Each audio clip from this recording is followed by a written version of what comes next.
feminist has second thoughts. A defense of income splitting. Warning: what follows contains something to offend both sides of the feminism debate. Those who think the only good woman is barefoot, pregnant, and chained to the stove, and those who give no quarter in the war for female equality. Listen further at your own peril, or mine as a politician who needs support to get re-elected.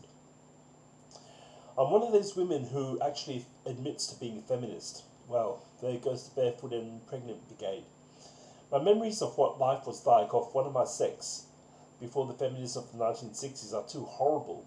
Having somebody say to my mother if I was not there, "Oh, what a pity she isn't a boy because brains are wasted on girls."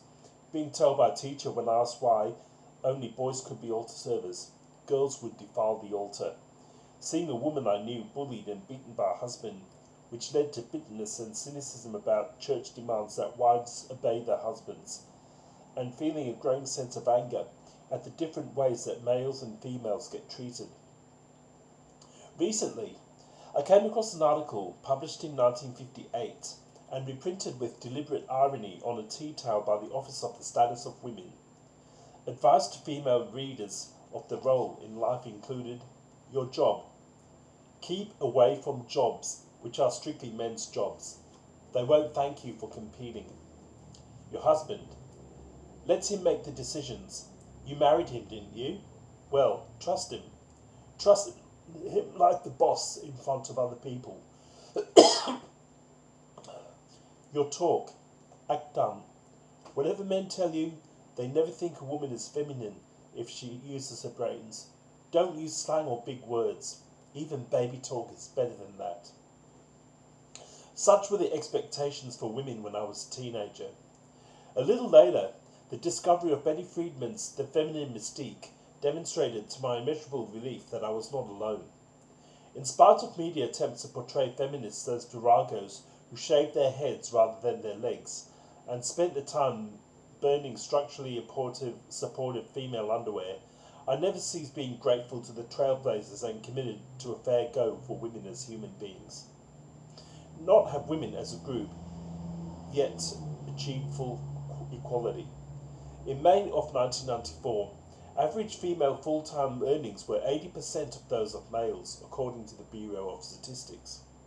Whether the measure is the number of women at the top in business, the public service, politics, or academia, or the comparative income of males and females doing similar jobs, economic inequality remains a reality.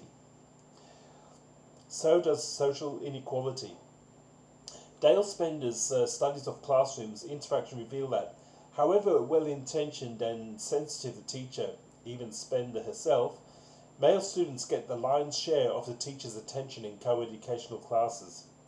And in adult interactions, sociologists have found that 90% of successful interruptions are performed by men.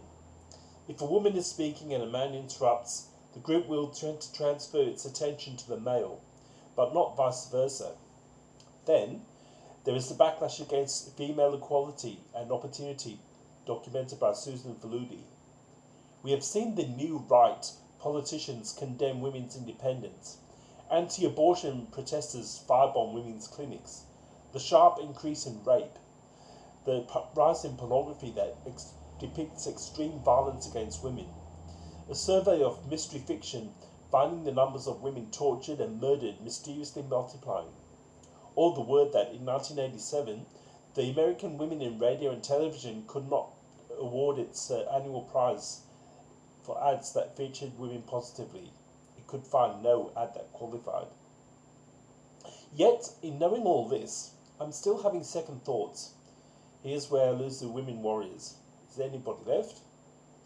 For the plain fact that it is that we're in the middle of a social crisis, whereas of June 1994, or 700,000 Australian children were living on the welfare in homes that had no breadwinner, reported the ABS.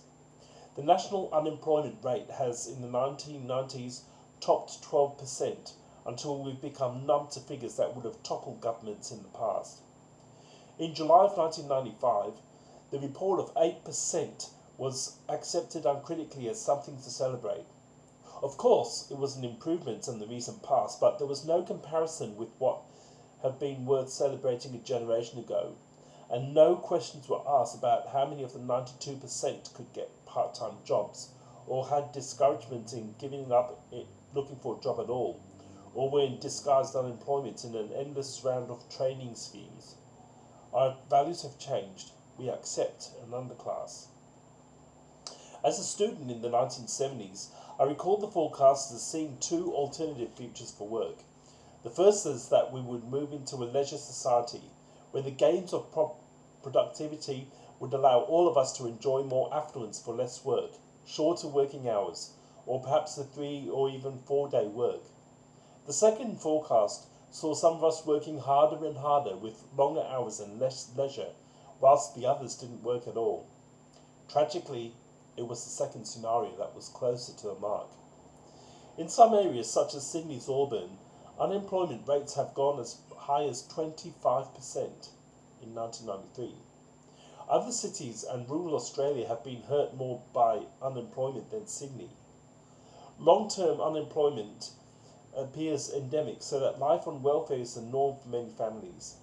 In other families with both parents working, time still has to be found for doing the housework and parenting duties. Some families are overworked and others have got no work. The family is the basic building block of our society. It has, regardless of all the politically correct claptrap that made the International Year of the Family so inclusive as to be meaningless, a fundamental social role.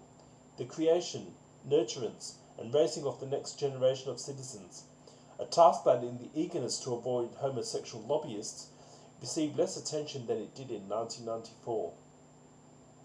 Children learn by imitation.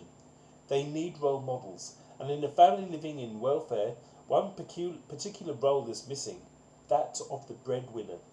One member at least who is bringing home a living wage, providing an economic role model and framework of ordered regularity, thus enabling the dependents to see themselves as part of a unit contributing to society, rather than as a marginalised, unneeded, and even unwanted.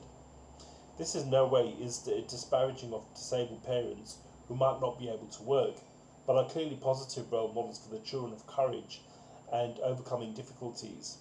Regarding single parents, the decision between a job and full-time parenting is a matter for each family to resolve.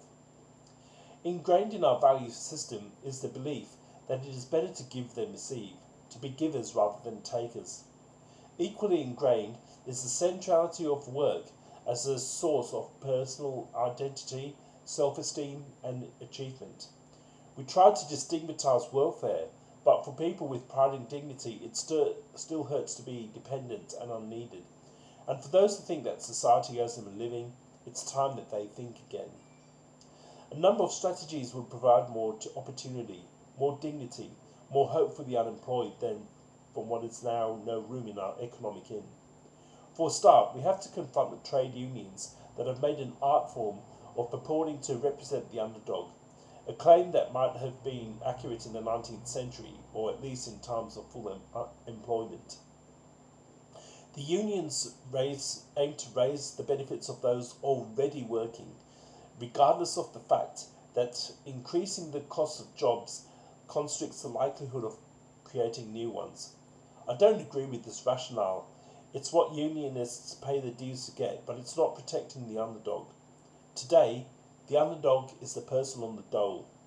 Even when faced with the risk of their own members losing jobs, unions have shown all the adaptability of dinosaurs, demanding that factories close rather than workers, however willing, accept lower wages. Perhaps the Accord of the 1980s was a belated recognition that union intransigence might have something to do with job loss, but could be, and was by seen by some, as a betrayal of the union members, with its focuses on productivity, the goal of which is doing more with less labour, with fewer rather than more jobs. No wonder union membership is declining precipitously. If the union movement had not been so influential in Australian policy making, through its ties to the ruling Labour Party since 1983, we might have seen more progress towards permanent part-time work and job sharing. Surveys full-time workers consistently show many of them prefer to work full part-time. If they could protect their benefits and promotional possibilities on a proportional basis, if only 10% of the full-time workforce were to move to, say, a 3-day week, that could increase employment by 4%. But those who want part-time work are women, and the union movement with its working-class male ethos has not been in the vanguard of pursuing a fair go for women. Snags are for Barbies. Again, the trade unions have been hostile to voluntarily unpaid work. There's always a need to ensure that volunteering is not abused by employers wanting to get work while not paying for it. Yet, there are so many members of society where work is needed, but unless done by volunteers or workers funded by charities, it will not get done at all. Assisting the elderly, helping charities, cleaning up the natural environment, doing work that saves scarce public funds for other important things. There are many ways in which people can contribute to the community, feel an earned sense of pride, and learn useful skills for future employment at the same time. But the unions tend to see activity as a threat to jobs. A similar problem about inmates working in New South Wales jails. The development of prison industries could only happen under a coalition administration because of union fears of competition. Now, instead of being left in mind-crushing idleness, prisoners can get work and get rewarded for their effort, developing the self-discipline, self-esteem and skills they need to return to the outside world. Nowhere would voluntary work be more valuable than in a youth corps, a pacifist equivalent of national service, with a dash of the idealism of US President John F. Kennedy's Peace Corps. A year of such national service, working in a range of entry-level community jobs for a basic stipend, little or more than the dole, would induct young people into the world of work, give them marketable skills, and a sense of pride in themselves and their contribution to the community. Idealism is perhaps the greatest motivator of youth. We need to develop their idealism, not strangle it with unemployment, for it is to young people who are bearing a disproportionately large share of the burden of high unemployment. There is nothing new in the youth corps idea. A lot of people have suggested it, but it invariably comes up against a brick wall of union hostility. If there were lots of young people doing public work cheaply, what would happen to fully paid jobs in this area? It's a fair question, even if the paychecks in question don't come out of yours and my taxes. But don't try to tell me that unions represent the underdog. Apart from permanent part-time work and voluntary work, poverty traps at work against people climbing out of the unemployment black hole need to be addressed. Yet there is one other strategy that could provide more opportunities in our society and more hope for the hundreds of thousands of families with no breadwinner. It's difficult for me to propose a strategy, for it's not without cost. It is the goal of at least one job per family. On the surface, these things seem like social justice. When jobs are so important, is it fair that some families have got 2 jobs and others have got none? On the other hand, it is a very dangerous proposal. It'll bring back the troglodytes back from the nether darkness, screaming for women to be returned to the kitchen.